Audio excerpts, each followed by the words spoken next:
نہیں شبیر بھائی دیکھیں بات یہ ہے کہ آپ جس لوگوں کا کام ہے کہ وہ فرنٹ فٹ پہ آئیں، یہ جو رات کو 1+3 پروگرام ہوتے ہیں، کیا آپ کو لگتا ہے کہ اس سے قوم کا کوئی فائدہ ہو رہا ہے؟ نہیں، کچھ آپ کا کام ہے کہ آپ اویئرنیس کے پروگرام دیں. یہ قوم جو ہے یہ ایک عجیب قوم ہے.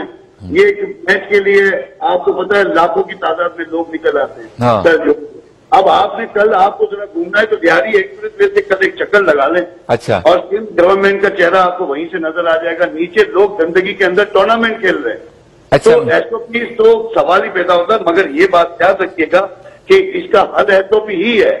یعنی کہ آپ یہ مت سوچیں کہ کورونا جا رہا ہے. یہ 5-10 دن کی کہانی نہیں ہے. یہ ایک لمبی سٹوری ہے. آپ کو لمبا ٹیسٹ میچ کھیلنا ہے. یہ 1.5-2-3 سال کا یہ کام ہے. اس میں آپ کو کورونا کو اور آپ کو مل کے چلنا ہے. تو اس میں اویئرنیس کا پروگرام ہونے چاہیے. دنیا 60-70% ایس او پی کے تحت ہی اوپن ہوئی ہے. کوئی راکٹ سائنس نہیں ہے. آپ دیکھیں کہ سوشل ڈسٹینس رکھیں. آج آسٹریلیا دیکھیں, اٹلی جیسے ملک میں جہاں اتنی شہادتیں اتنی پرابلمس آ گئی, جہاں وہاں پہ امریکہ کے اندر اتنے لوگ وہاں پہ بیچارے اس کورونا کی نظر ہو گئے, تو کیا وہ کاروبار نہیں کر رہے؟ دیکھیں آپ کو اور گورنمنٹ کو سیریس ہونا پڑے گا. اب دیکھیں سعودی عرب نے, عرفان بھائی, سعودی عرب نے 23 رمضان سے لے کے 5 شوال تک کرفیو کا اعلان کر دیا. کچھ دیکھا ہوگا نا اس نے. ہمارے یہاں تو دیکھو وہ ایک ایسے لوگ ہیں کہ ان کے فیصلوں کو ان کی عوام مانتی ہے. آپ دبئی کو دیکھیں نا, دبئی جیسا ملک جس کے اندر 80 ممالک کی ریپرزنٹیشن ہے, مگر جب انہوں نے کال کی تو وہ کال کے ساتھ انہوں نے, ان کی حکومت نے ان کے لوگوں کو وہ چیزیں پرووائڈ کی جو نیسیسٹی ہے. اچھا, آخری میں عرفان بھائی معیشت پہ بتائے سچویشن کیا ہے, جلدی پھر بریک پہ جا رہے ہیں. معیشت کے اوپر جب تک معیشت دیکھیں, اس وقت کورونا کے جو سائیڈ افیکٹ ہیں وہ آپ کو 2-3 سال تک, جیسے کہ ارتھ کویک میں آپ کو یاد ہوگا کہ ہمیں 4-5 سال لگے تھے لیول پہ لانے کے لیے. وہی سچویشن اس وقت کورونا نے جنریٹ کی ہے, بلکہ اس سے بھی بری ہے. ہمیں معیشت کو بہتر کرنے کے لیے پوری قوم کو ایک ساتھ ایک پیج پہ کھڑا ہونا پڑے گا, اپنا رول ادا کرنا ہوگا. اس کورونا کے ساتھ ایس او پی کے ساتھ آگے چل کے بزنس بھی چلانا ہوگا, فیملی بھی چلانی ہوگی, اور معاملات کو آگے لے کے چلنا ہوگا. اگر یہی رویہ رہا تو آگے کے لیے ہمیں تیار ہونا پڑے گا. بہت تکلیف میں ہم آ سکتے ہیں, بہت پرابلم میں آ سکتے ہیں. یہ میرا اپنا پوائنٹ آف ویو ہے. اللہ کرے کہ اس میں بہتری جلد سے جلد آئے اور یہ قوم بنے. جب تک یہ قوم نہیں بنے گی اور یہ مجمع رہے گی, تب تک یہ مسائل کا سامنا آپ کو, ہمیں سب کو کرنا ہوگا. بہت شکریہ عرفان بھائی, آپ نے ہمیں وقت دیا اور گفتگو فرمائی. ملاقات ہوتی ہے آپ سے مختصر سے وقفے کے بعد.